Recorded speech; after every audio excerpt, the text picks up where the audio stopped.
Hi everybody, welcome to Gail and Gary USBI. I know it's been a while.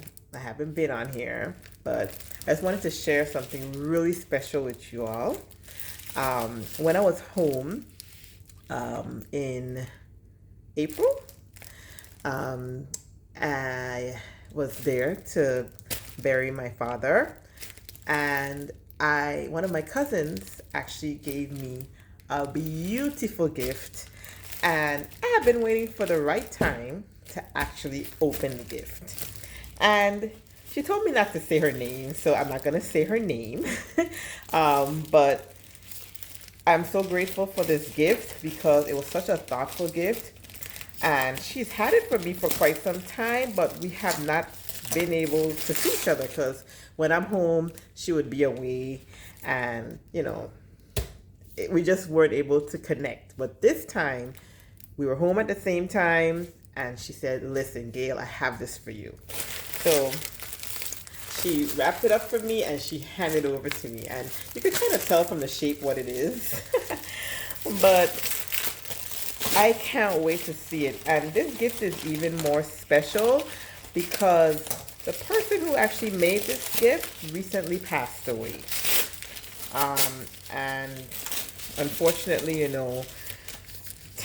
wouldn't be able to get any more of these from him because he's no longer here with us. And it was made by a native Sinjonian, and he does amazing work, and his name is Avelino Samuel, and he actually was one of my former teachers.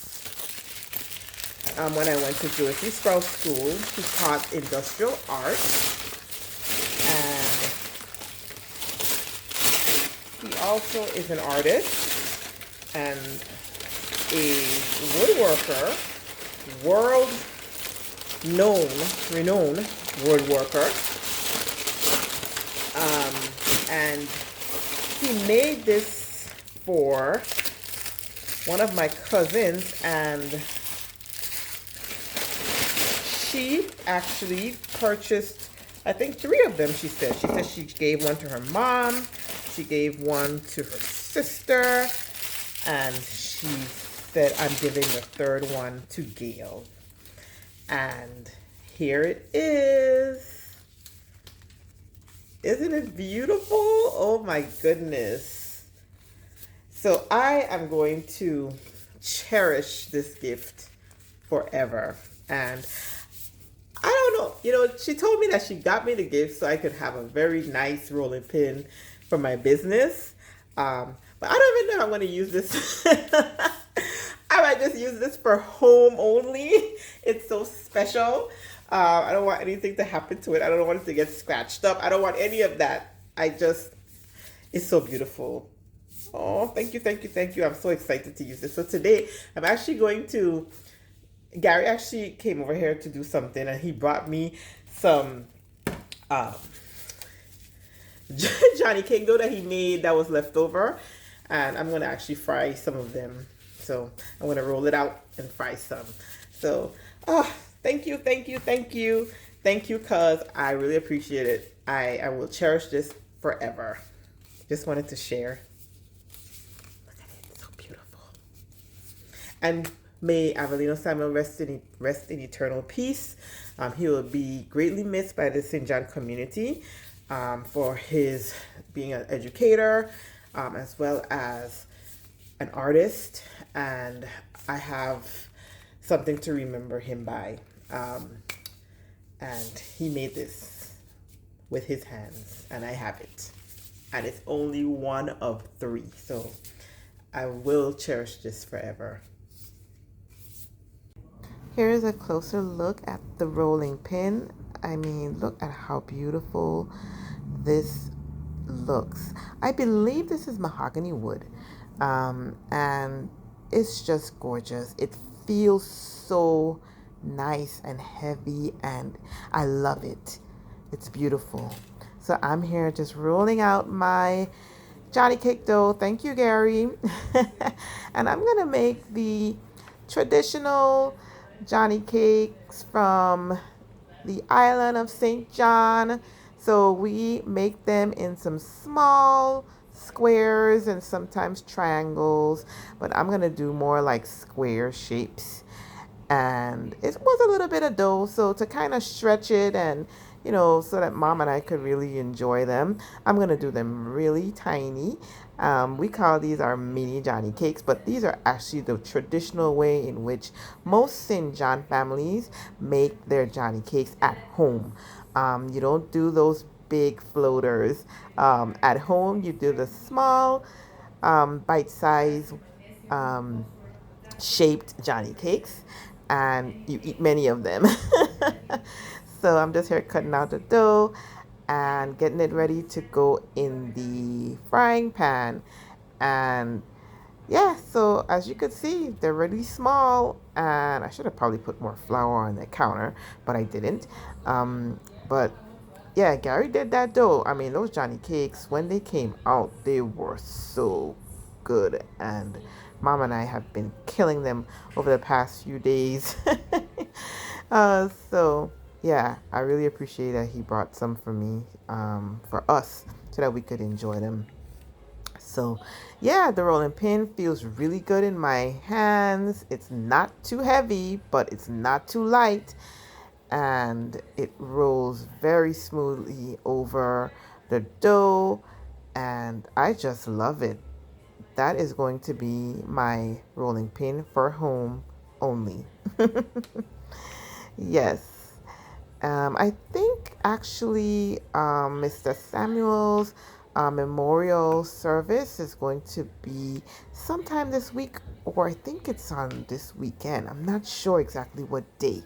Um, but hopefully they're live streaming it. I didn't see any announcements, but if they are, I will certainly participate.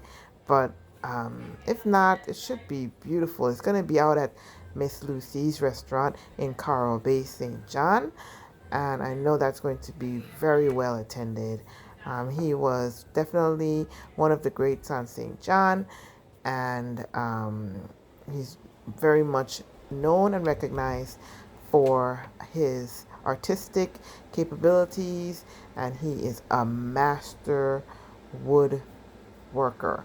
I don't know if you call them woodworkers, but um, he's definitely an artist. I mean, his pieces are so beautiful, and it's really just sad to know that, we wouldn't be able to have any more of those pieces made. But there are up and coming people who are doing the same type of work as him. I know he has a great nephew that also does woodworking. His name is Kurt Marsh. And also, a, a, another former teacher of mine does similar work to him. His name is Mr. Johnson, and he does beautiful work as well. He showed me some of his pieces a few years ago, and I was totally blown away. I never knew he had those types of artistic skill sets. So yeah, so there are a few people who are still doing this, and that is a great thing.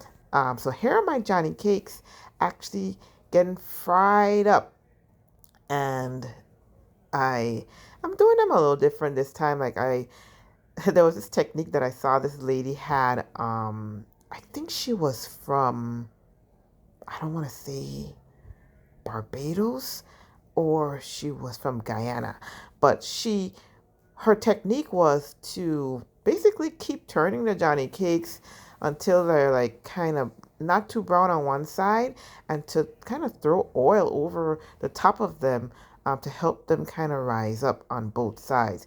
And I find this technique to be really good because the Johnny cakes definitely get an even brown color, and they certainly rise up pretty good on both sides.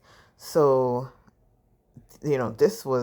we've been doing this for a while, and Gary and I we like that technique. I mean, sometimes you do it, sometimes you don't, but I like the technique. It just makes you have to stand over and watch them. Which, when you're frying Johnny cakes, you need to, because you have to make sure that oil is not too hot and that oil doesn't fry your Johnny cakes too fast. It has to be just right. So, yeah, that's what's happening now. And they're going to be done in a few.